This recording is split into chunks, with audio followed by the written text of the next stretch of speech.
Praise lord. మన దేవుడు వాగ్దానం చేసినట్లుగా మరి తను ఈ లోకంలోకి వచ్చాడు.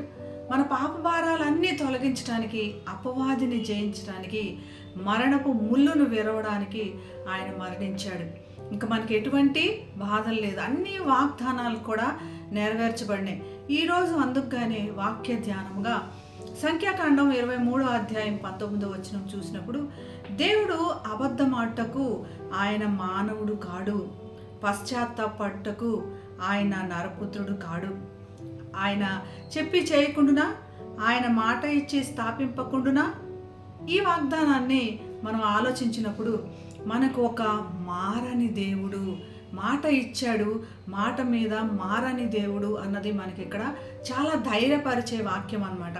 ఇప్పుడు కూడా ఈ లోకంలో మనకి ఎవరిని నమ్మలేము, ఎవరి మీద ఆధారపడలేము, ఎటువంటి మనకి ధైర్యము దొరకదు అన్నటువంటి పరిస్థితిలో ఈ వాక్యం ద్వారా మారని దేవుడు మనతో ఉన్నాడు అని మనం ధైర్యపరచబడగలం.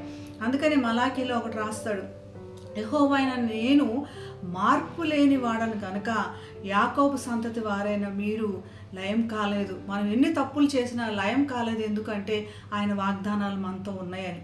మనం చూస్తే ఆయన ఎప్పుడు పశ్చాత్తాపడిన దేవుడిగా కనపడతాడు.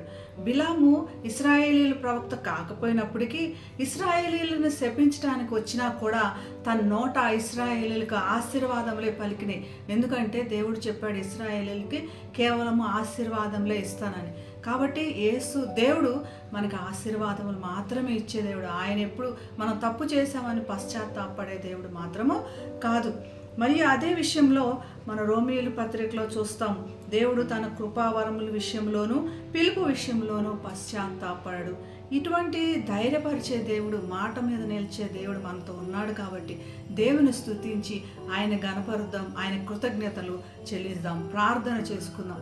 పరిశుద్ధుడైన యేసయ్య, మాకు నమ్మదగిన దేవుడో ప్రభా, మేమెంత పాపులమై, మేమెంత నీకు దూరంగా ఉన్నప్పటికీ ఇంకా నువ్వు మమ్మల్ని ప్రేమిస్తున్నందుకు నీకు వేలాది వందనాలు ప్రభా.